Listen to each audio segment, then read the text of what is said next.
Kristoffer. Hi.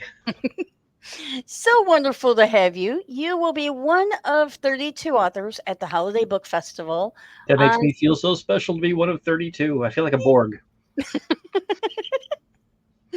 Yes, and the festival will be on Saturday, November 30th from 11 a.m. to 5 p.m.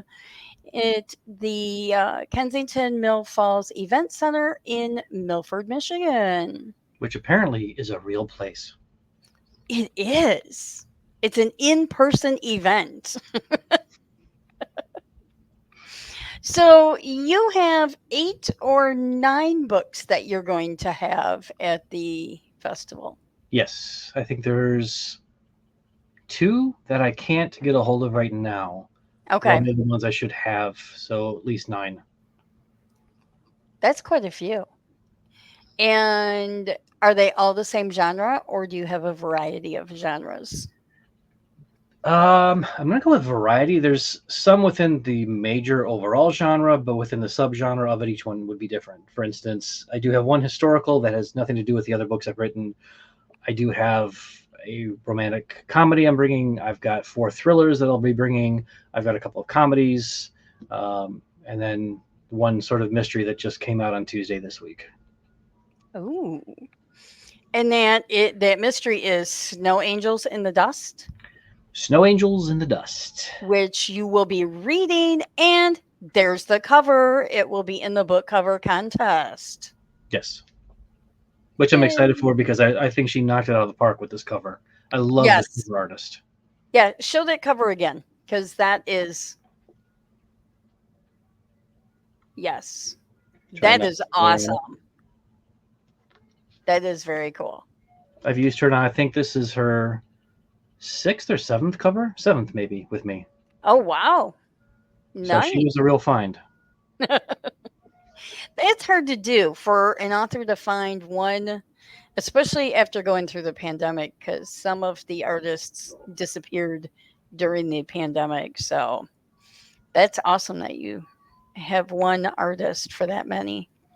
It's like she can pick it out of my head. I give her the information best that I can. I don't micromanage. I love what Ooh. she comes up with, and she's very easy to work with. And fortunately, she finds me easy to work with, which isn't always the case. But no, she's been phenomenal, and I love her work. So tell us more about this latest book that you have, this Snow Angels in the Dust. Give us a preview of what we're expecting to see. Well, it's a little bit. I'm going to call it an offshoot. It is not a direct sequel to the Hmm. last year's book, which was called Butterflies I Have Known. But there were 2 characters. They were minor characters. One was far more minor than the other minor character in Butterflies. And after Butterflies came out and the reviews started coming out, and people were chit chatting with me online, I had a conversation with another author, Kathy Brockman, and she said, I'm really curious about these 2 characters in the book. I'm like, why? They're, they're very minor. It's that's one. Okay, is he had a bit of a role in this one, sure, but the other one, he was in 4 tiny little scenes. He was the assistant of this 92-year-old World War II photographer. Like he was just in it for 4 brief scenes. He was to move a point forward. That was it. She says, but I'm very curious about him. I want to know his story. At the end of the conversation, I'm like, he doesn't have a story. I got into my car and I'm mumbling to myself the entire time I'm driving to Meyer. And I'm like, okay, so what do I know about this other character? I'm like, okay, he is very polite. He is the consummate professional, 32 years old, executive assistant for 2 years for this World War II photographer, and he's very articulate. I'm like, so what? But why is he articulate? Okay, because of this, and this. So which means his childhood was this, and this. And I mean, well, he has absolutely nothing to do after this book is done, except if he did go back to this because that happened, then this. And oh, She was right. and I got to Meyer, and I'm like, yeah, he has a story. Where I was able to tie it in during the research I had to do for Butterflies, which briefly, Butterflies was about this photographer who comes to believe that as he's doing these museum exhibits with his photography, He is actually looking for two people who he believes have been reincarnated who were killed on the battlefield during World War II. One was an Asian American soldier, one was a Caucasian soldier who he thought had fallen in love, but because they had died, never got to see their relationship flourish. So he's on the lookout, and he becomes convinced that these two people in this book are who they, these reincarnated souls. Well, as I was doing research to find out, number one, were there a lot of, were there Asian soldiers who fought alongside Caucasian soldiers in World War II? There were. Mm. This phrase that kept coming up. It was "Children of the Dust," and I thought, okay, Stephen King's got a new movie coming out or a new book coming out. What the heck it was. I kept ignoring it, and then I kept seeing it. I'm like, all right, what is this? Mm-hmm. It was a reference to who they called Amerasians, and during the Vietnam War, when American troops were there were tens of thousands of children born to Vietnamese mothers through Caucasian soldiers. Mm. And when the war ended, these soldiers went back home, and the women and children were mostly abandoned. Oh, wow. And they were the things that these kids went through because of who their fathers were and the anti-American sentiment. They were not allowed to be educated, or they weren't educated. They were on the streets. They couldn't find work. They were abandoned. The mothers faced hostility from the families for falling in love with a soldier or having kids. Mm. So that I kept going back and reading these stories. I'm like, at some point, if I keep going back to this, there's a reason for it. And it's sticking in my head, and I don't know what to do with it, but I'll do something with it later. Mm-hmm. Well, when I started figuring out Christian's story after Butterflies, I figured out a way to bring in this idea of the Children of the Dust and send him to Vietnam, which, okay, I'm like, why would he go to Vietnam? Well, the photographer may have been approached by someone and said, I'm a veteran of Vietnam, and I fathered a child there, and I had gotten word 20 some years ago that he'd been beaten. I don't know if he lived or died. My wife here had just passed. I've been diagnosed with terminal cancer. I want to know, did my child live or die? So Christian goes over there to find out what happened, and everything that occurs after that point deals with threads of his own life that are intertwined with threads over there. Very interesting. I can't wait to read my copy. Try not to give too much away. I know.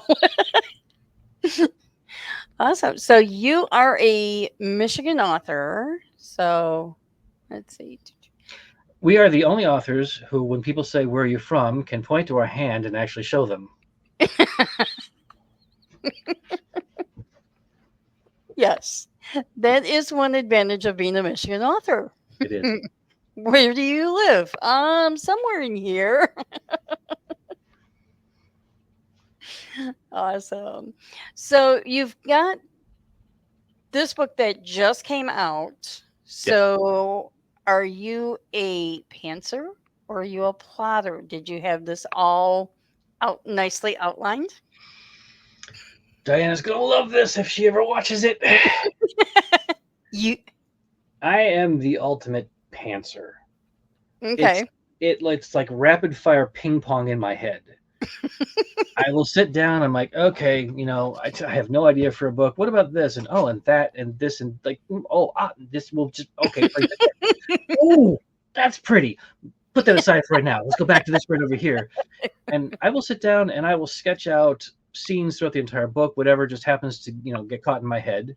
Mm-hmm. Usually, it all comes out in dialogue first. If I can get the dialogue of the character out, I'll write around it later on. But I need to hear what they sound like. I need to see how they interact. And I just let them go for it. So I'll have scenes all over the book, and then I'll figure out a way to kind of get it all together later on. And it's sort of it's not an outline, but it's a loose type of outline. Mm-hmm. I honestly don't know how people outline. I don't. And I know they do it well, and the people who do it, there's nothing wrong with it. But I'm thinking I would spend so much time figuring out an outline that it just kills me for the creativity part. Yeah. I might have an idea for something, but when I go into it, something else happens. I don't want to have to go back and revise an outline. I'm just going with it. Okay. Somehow I've made it to the end of the story. Perfect. Yeah, I'm not an outliner, so not quite I love sure how I love how we do those things with Diana. Yeah. She has it outlined. It starts, and we just go, nope. Yeah. Yes, her festivals in February are very awesome. I didn't know this at one point. I thought it was Andrew. At one point, I thought it was Andrew. Wasn't this past one, but there's a previous one. Okay. Yep. He just at towards the midway point, I think, blurted something out that was never outlined. It was never a piece of information. It was never supposed to exist. And he just blurts it out, and everyone's like, "Oh!" And they're writing down like thinking it's a clue. And she's like, "What are you doing?" Love doing that to her. It's like messing with Deborah Reed during these things too. These festivals. If you watch that very first one from last February, when my character had, if you watch her when it comes out and you see me with that silly hat on for the psychic, Yes. if you watch her face when she sees it, she starts to crack up. And what I love doing, because Deborah is one of the nicest people, absolutely one of the Mhm. nicest people. She's she doesn't swear maybe like I would. She's a little more proper, I think.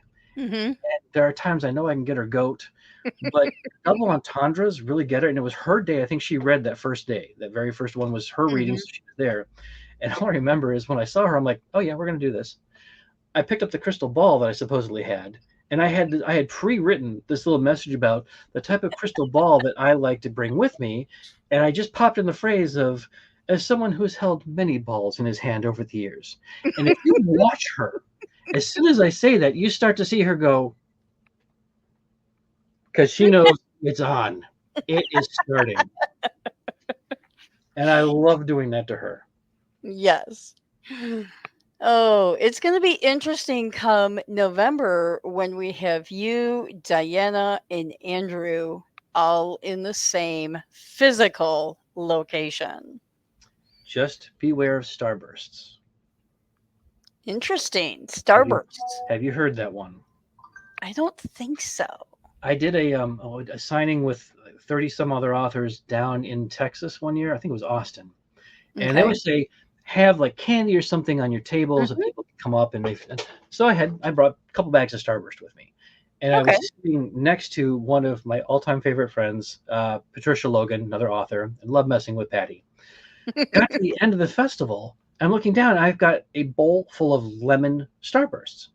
Nobody ate the frigging lemon Starburst. I'm like, I'm not carrying all these friggin' Starbursts all the way back to Michigan with me. So Patty had gotten up. She went to say goodbye to somebody. I'm like, Hmm. okay. So I took the bowl, went over, and she had her suitcase packed up. Picked up her suitcase, poured in the bowl, closed it, left. So we fly back, and I'm checking Facebook later on that night. Sure enough, up pops a message from Patty. Who the f put all these Starbursts into my luggage?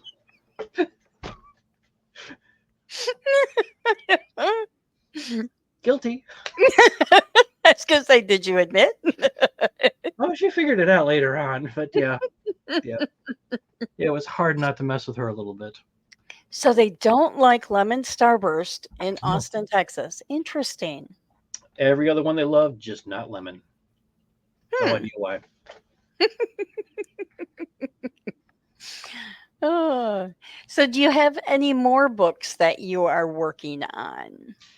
I'm going back to the one that I was writing before Kathy Brockman screwed with me and I created this one. I was 40 some thousand words into my first young Oh, adult book. wow. Yeah, yeah. That's how bad I was when she messed with me with this whole, does Christine have a story? Yes. Do I want to write it now? No. Am I going to? Yes. So I'm finally coming back to, I figured I've never done a young adult book before. I've Hmm. done a lot of other genres. This will be book number 12. I'd like to hit some other things. And I really would like to do, I kept thinking to myself, let's see if I can write a young adult book that doesn't get banned in Florida. Is that possible? I don't know. Because there's two main characters in this. They're 15-year-olds. Mm-hmm. One is gay, one isn't. Mm-hmm. And I don't use the word gay in the entire book so far, and I won't. Because Oh, the character will be. We all know he is. But I don't right. want to use that word because that word might get the book banned in Florida and a couple of other states because it's young adult. Interesting. So I want to see. There's no sex in the book. There's no real intimacy. I don't even think there's kissing in the book. Okay. So But he's The character just happens to be gay. Okay. Hmm. So we'll see what happens with it. So are your adult books banned in Florida then? Not to my knowledge. Okay. No, but I mean this has to do with like the schools.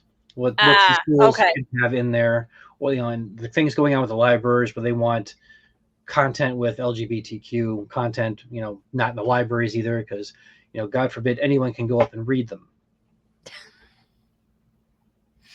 Ugh. Isn't the point of the library to go and read a variety of genres? Yeah, and a Okay. lot of people are speaking up about it and saying that's the point of the library, but there's always those folks out there who are like, well, we want to have a say in what goes into the library. If it's a public library, no. It I should think it be. wasn't it in Michigan? I swear it was in Michigan where they wanted to remove books with LGBT content. I'm hoping I'm not talking out of my rear end on this one. I'm trying to remember what it was.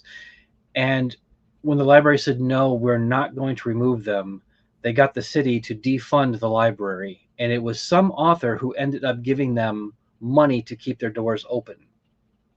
I want to say this was in the last year and a half. Oh, wow. That's crazy. Yeah.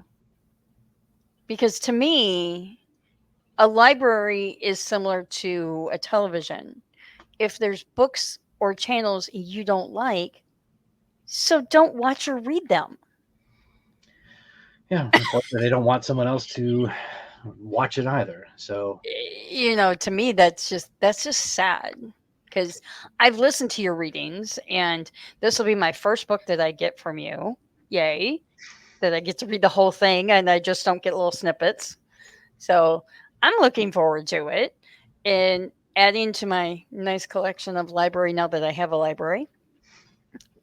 It's always nice. do you have butterflies? I'm trying to remember if you have that one. Mm-mm. I might send you butterflies with it just so you Mm-mm. can read through that and then you can see what I'm talking about. And then you can Okay. send Kathy Brockman an email and say, what were you thinking? He only had 4 short scenes. Because she read this one and I got a nice Hmm. review from her and she's like, well, I'm going to be asking you an annoying question. I'm like, no, there are no sequels to this. But fortunately, two of the characters that she was going to ask me about, and this is the first time I've ever done this, I Hmm. brought two characters in from another series that I had been writing called Falling Awake. Okay. So in Falling Awake 3, I Hmm. brought two of those characters into this one because Falling Awake 3 takes place partially in Vietnam, whereas half or a good chunk of this book does too. So I brought them into it, and I was anticipating she was going to come at me with that one. And I'm like, oh, no, no, no, no. If you want it, you go read Falling Awake 3. They're in there. So I was prepared. Very good. Well, I'm looking forward to seeing you in November and seeing all of our awesome authors. And we've got the book cover contest that'll happen ahead of time. So thank you for joining me today. Thank you for the offer. It was a pleasure to see you as always. See you in November. Au revoir.